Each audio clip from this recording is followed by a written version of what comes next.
मोक्ष संन्यास योग का वर्णन।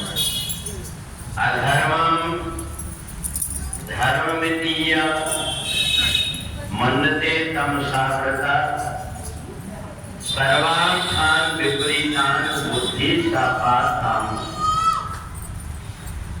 भगवान कहते हैं हे अर्जुन, जब ये बुद्धि अज्ञान से ढकी हुई होती है तो अधर्म को धर्म समझ लेती है और जितनी भी सोच है उसकी उल्टी हो जाती है। 18वां अध्याय हम किस प्रकार से संसार में रह करके अपनी बुद्धि को पवित्र कर ले, ये उपाय भगवान ने बताया। जब तक हमारी बुद्धि ठीक तरीके से निर्णय नहीं कर पाती है कि हम जो सोच रहे हैं वो ठीक है या जो हमारे से बड़े बता रहे हैं वो ठीक है, जब ये बुद्धि इस प्रकार की सोच में पड़ जाती है और उसको एक बात पता लग जाती है संत महापुरुषों से कि हमारी बुद्धि से श्रेष्ठ बुद्धि उन महापुरुषों की है जिन्होंने की साधना तपस्या करके अपनी आत्मा को परमात्मा में लगाया। फिर वहां से हमारे पास में एक कनेक्शन कैसे पहुंचे? बोले जिस प्रकार से ट्रांसफार्मर से हम अपने यहाँ पर बिजली के तार लेकर के आते तो अपने घर में उजाला हो जाता है।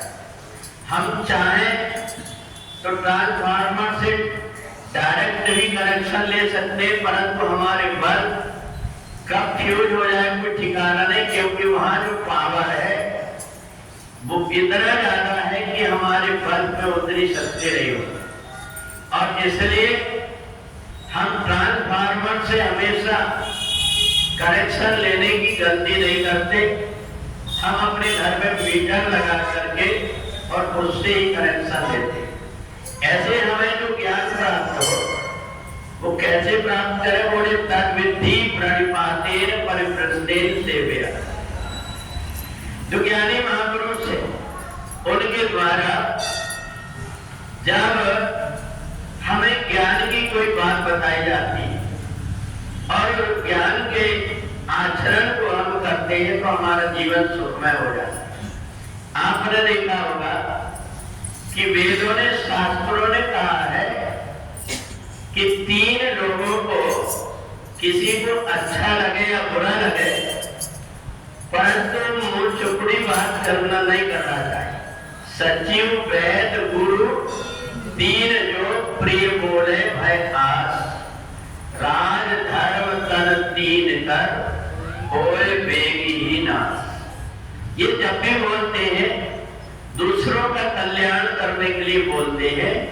अगर ये भी जो बात दूसरों को अच्छी लगे उस बात को बोलने लगेंगे तो फिर हमारी गलतियां कैसे दूर होगी? स्कूल में जब विद्यार्थी पढ़ने के लिए जाता है, शिक्षक कई प्रकार से कोशिश करता है कि उसके अंदर की विकृति कैसे निकल जाए। जिस प्रकार से कि कुम्हार जब मिट्टी का घड़ा बनाता है, अगर वो ऊपर से उसको ठोकेगा नहीं तो उसका गोल आकार नहीं बन पाएगा, परंतु जब वो ठोकता है तो एक हाथ नीचे लगा करके रखता है, आकार अंदर से भी और बाहर से भी ठीक बन जाए, इसके लिए यही काम गुरु करते हैं। तो इसलिए जीवन में जो व्यक्ति अगर अपने मन का करके और अपने जीवन को जीना चाहता है, उस व्यक्ति के अंदर इतनी बुद्धि की क्षमता नहीं है कि वो अच्छे और बुरे का निर्णय कर पाए।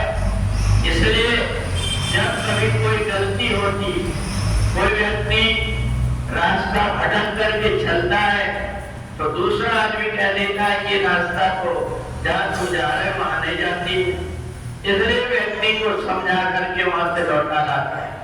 और यही काम वेदों ने शास्त्रों के माध्यम से परमात्मा ने गुरु रूप में अवतरित होकर के और किया है।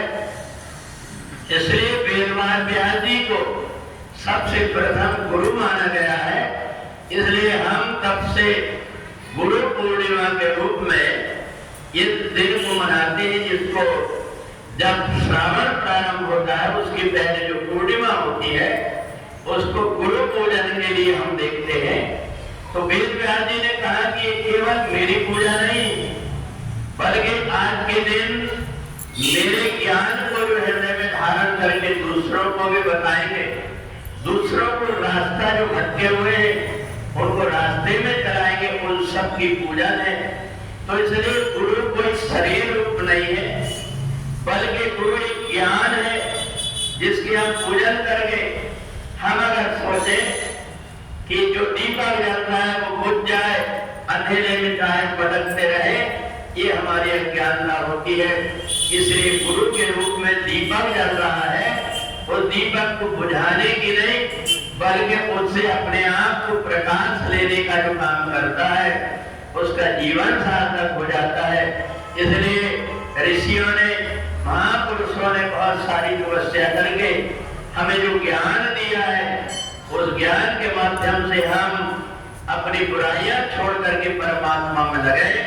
तो इसलिए गुरु रूप में भगवान अवतार लिए हैं और आज उन्हीं गुरु रूप की पूजा पूरा देश विदेश में की जाती है। तो इसलिए हम सभी भी उस गुरुदेव को सादर नमन करते हुए और आज हम लोग भी गुरु पूजा का कार्यक्रम करेंगे। बोलिए सच्चिदानंद